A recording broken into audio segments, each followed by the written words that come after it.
Hello दोस्तों, तो अभी हम रिएक्शन करने वाले हैं रमशा सुल्तान जी के वीडियो पे जो उन्होंने बनाया है हज़रत नूह अलैहिस्सलाम के बारे में। तो चलिए वीडियो को शुरू करते हैं। अस्सलाम वालेकुम, मेरा नाम रमशा सुल्तान है। प्रॉफिट सीरीज में आज हम नूह अलैहिस्सलाम का वाकया सुनेंगे। नूह अलैहिस्सलाम अल्लाह के ऐसे पैगंबर थे जो तकरीबन 950 साल जिंदा रहे और अल्लाह की तरफ लोगों को दावत दी। अगर आपको प्रॉफिट सीरीज में इंटरेस्ट है तो प्लीज मेरे चैनल को सब्सक्राइब कर लीजिए। चलिए शुरू करते हैं with the real life story of prophet Nuh अलैहिस्सलाम।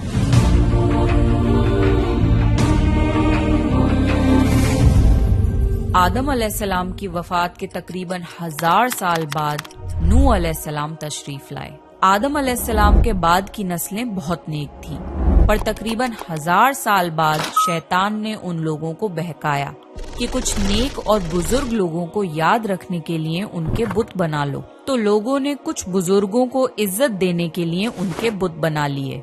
उस वक्त तो बुतों की पूजा नहीं हुई, पर कुछ नस्लों बाद के लोग आहिस्ता आहिस्ता इन बुतों को पूजने लग गए। कुफर और शिर्क आम हो गया और एक अल्लाह की इबादत बंद हो गई। तब अल्लाह ने दुनिया में नूह अलैहिस्सलाम को भेजा। उस वक्त इंसानों की उम्रें ज्यादा होती थीं और नूह अलैहिस्सलाम की उम्र तकरीबन 950 साल थी। नूह अलैहिस्सलाम ने लोगों को अल्लाह की तरफ दावत दी। सूरह नूह में अल्लाह फरमाता है, यकीनन हमने नूह को उनकी कौम की तरफ भेजा कि अपनी कौम को डराओ और खबरदार कर दो, इससे पहले कि उनके पास दर्दनाक अजाब आए। नूह अलैहिस्सलाम ने अपनी कौम से फरमाया, ए मेरी कौम, मैं तुम्हें साफ साफ डराने वाला हूँ, तो तुम अल्लाह की इबादत करो और उससे डरा करो और मेरा कहना मानो, तो वो तुम्हारे गुनाह बख्श देगा। नूह अलैहिस्सलाम तबलीग के सिलसिले में बहुत मेहनत करते थे। दिन रात लोगों के घरों और इज्तिमात में जाकर उन्हें दावत देते थे। नूह अलैहिस्सलाम लोगों को प्राइवेटली और पब्लिकली समझाते, यहाँ तक कि उन्हें ये करते करते 950 साल गुजर गए, पर सिर्फ चंद लोगों के सिवा कोई ईमान नहीं लाया। नूह अलैहिस्सलाम की कौम उनका मजाक बनाती थी और कहती थी कि अगर तुम सच्चे हो तो जिस अजाब का तुम हमसे वादा करते हो उसको ले आओ। नूह अलैहिस्सलाम की कौम साल दर साल बुराई में आगे बढ़ती गई और नूह अलैहिस्सलाम को परेशान करती रही और कोई ईमान न लाया, सिर्फ कुछ लोगों को छोड़कर। फिर अल्लाह ने नूह अलैहिस्सलाम की तरफ वही की और फरमाया, आपकी कौम में से जो ईमान ला चुका है उनके सिवा अब कोई ईमान नहीं लाएगा, बस आप उनके कामों पर गमगीन ना हो। फिर जब अल्लाह ने वही कर दी और उन्हें बता दिया कि अब कोई ईमान नहीं लाएगा, तो वो नाउम्मीद हो गए और अपनी कौम के लिए बद्दुआ की कि ए मेरे परवरदिगार, तू किसी मुनकिर को रूह जमीन में जिंदा ना छोड़ और मोमिन मर्द और औरतों को बख्श दे।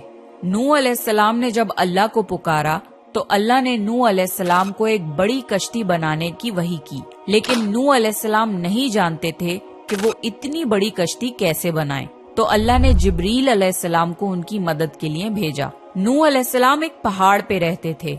उनके आसपास दरख्त नहीं थे, ना ही पानी था। उन्होंने बहुत से दरख्त उगाए, फिर उनको काटा और पहाड़ पर बैठ के कश्ती तैयार करते रहे। लोग जब नूह अलैहिस्सलाम को कश्ती बनाते हुए देखते तो उनका बहुत मजाक बनाते और कहते, ये कैसा मजनून है जो पहाड़ पे कश्ती बना रहा है। धीरे धीरे बहुत मेहनत के बाद एक बहुत बड़ी कश्ती तैयार हो गई। एक जगह आता है कि नूह अलैहिस्सलाम ने ये कश्ती 100 साल में तैयार की। इस कश्ती की लंबाई 300 गज, ऊंचाई 30 गज और चौड़ाई 50 गज थी। एक अंदाजे के मुताबिक इस कश्ती की लंबाई 1 किलोमीटर से ज्यादा थी और गहराई 30 हाथ थी। ये कश्ती आम कश्तियों की तरह ऊपर से खुली हुई नहीं थी, बल्कि इसको जैसे नीचे से बंद किया गया था वैसे ही ऊपर से भी बंद किया गया था, ताकि ऊपर से जो बारिश बरसे वो उन्हें नुकसान ना दे। इस कश्ती के 3 फ्लोर्स थे और हर फ्लोर में एक दरवाजा था। अल्लाह ने नूह अलैहिस्सलाम को हुक्म दिया कि मोमिनों को और अपने घर वालों को और जमीन पर बसने वाले तमाम जानवरों का जोड़ा जोड़ा इस कश्ती में सवार कर लो। फिर अल्लाह ने आसमान और जमीन में से पानी खोल दिया और सैलाब आ गया। इस सैलाब ने दुनिया में रहने वाले इंसान और जानवर सबको गर्क कर दिया। तूफान का पानी पहाड़ों से भी ऊपर हो गया اور صرف نوح علیہ السلام کی کشتی اس طوفان میں باقی رہی۔ صرف وہی لوگ اور جانور بچے تھے جو کشتی پر سوار تھے۔ اتنے بڑے نبی ہونے کے باوجود نوح علیہ السلام کا بیٹا کشتی پر نہ آیا۔ نوح علیہ السلام نے اسے پکارا کہ میرے بیٹے اس کشتی میں آ جا اور کافروں کا ساتھی نہ بن، لیکن اس نے کہا کہ میں کسی پہاڑ کی چوٹی پر پناہ لے لوں گا جو مجھے اس پانی سے بچائے گی۔ نوح علیہ السلام نے فرمایا کہ آج اللہ کے حکم سے کچھ بچنے والا نہیں مگر وہ ہی جس پہ اللہ رحم کرے۔ باپ اور بیٹے کے درمیان یہ گفتگو جاری تھی کہ ایک طوفانی موج نے ان کے بیٹے کو غرق کر دیا۔ جب نوح علیہ السلام کے سامنے ان کا بیٹا غرق ہو گیا تو ان کی آنکھوں میں آنسو آ گئے اور وہ پکار اٹھے، اور تو نے مجھ سے وعدہ کیا تھا کہ میرے گھر والوں کو نجات عطا فرمائے گا، اور تو تمام حاکموں میں سے بہتر حاکم ہے، لہٰذا یہ ناممکن ہے کہ تیرا وعدہ پورا نہ ہو۔ اللہ نے فرمایا، اے نوح، وہ تیرے اہل سے نہیں تھا کیونکہ وہ کافر تھا۔ کفر نسب کو ختم کر دیتا ہے۔ اللہ نے نوح علیہ السلام سے فرمایا کہ آپ ہرگز وہ چیز نہ مانگیں جس کا آپ کو علم نہیں۔ نوح علیہ السلام یہ بات سمجھ گئے اور فوراً اللہ سے توبہ کی۔ فرمایا، اے میرے پروردگار، میں تیری ہی پناہ چاہتا ہوں اس بات سے کہ تجھ سے وہ مانگوں جس کا مجھے علم نہیں۔ اگر تو مجھے نہ بخشے گا اور مجھ پر رحم نہ کرے گا تو میں خرابی والوں میں ہو جاؤں گا۔ کشتی نوح علیہ السلام اور ان کے ساتھیوں اور سارے جانوروں کی نسل کو لیے پانی کی تیز لہروں پر بلندی سے چل رہی تھی، مگر زمین پر موجود ہر چیز، انسان، جانور، پرندے غرق ہو چکے تھے۔ ان میں سے کوئی باقی نہیں بچا تھا۔ اگر کوئی بچا تھا تو وہ تھے کشتی والے۔ نوح علیہ السلام اور ان کے ساتھی 6 مہینے تک اس کشتی میں رہے۔ آخر اللہ کے حکم سے طوفان رک گیا۔ اللہ نے زمین کو حکم دیا کہ وہ پانی نگل جائے۔ زمین نے سارا پانی نگل لیا اور زمین خشک ہو گئی اور کشتی پہاڑ پر جا کر ٹھہر گئی۔ اب انہیں حکم ہوا کہ سلامتی کے ساتھ کشتی سے اتر آئیے، آپ سب پر برکت نازل ہوگی اور ان نسلوں پر بھی جو آپ سے پیدا ہوں گی۔ پھر صرف نوح علیہ السلام سے آگے کی نسل شروع ہوئی اور زمین میں ان کی اولاد کے علاوہ کسی اور کی نسل باقی نہ رہی۔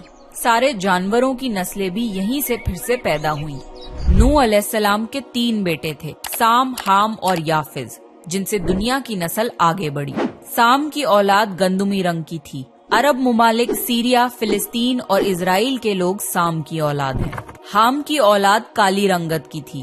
افریقہ، ایبوریجنل آسٹریلیا، انڈیا، ایجپٹ اور سوڈان کے لوگ حام کی اولاد ہیں۔ گوری رنگت کے لوگ یافز کی اولاد ہیں۔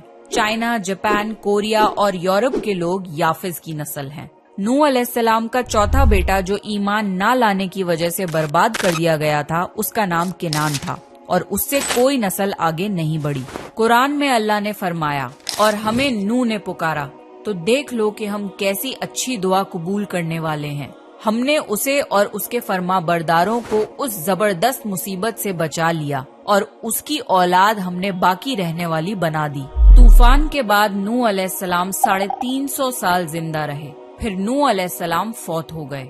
نوح علیہ السلام کی کشتی آج بھی موجود ہے۔ ریسرچرز نے ترکی میں اس کشتی کو ڈھونڈ لیا ہے۔ قرآن میں اللہ نے فرمایا، اور بے شک ہم نے اس واقعے کو نشانی بنا کے باقی رکھا، پس ہے کوئی نصیحت حاصل کرنے والا؟ لوگ سٹوریز کو تو ڈینائی کر سکتے ہیں پر ایویڈنسز کو ڈینائی نہیں کر سکتے۔ نوح علیہ السلام کی یہ کشتی ایک بہت بڑا ایویڈنس ہے اس پورے واقعے کا۔ تو یہ تھا نوح علیہ السلام کا بہترین واقعہ۔ نیکسٹ آپ کون سے پروفٹ کی سٹوری سننا چاہتے ہیں پلیز کامنٹ کر کے بتائیے، اور اگر آپ کو پروفٹ سیریز میں انٹرسٹ ہے تو پلیز میرے چینل کو سبسکرائب کر لیجئے۔ دس از می رمشا سلطان سائننگ آف۔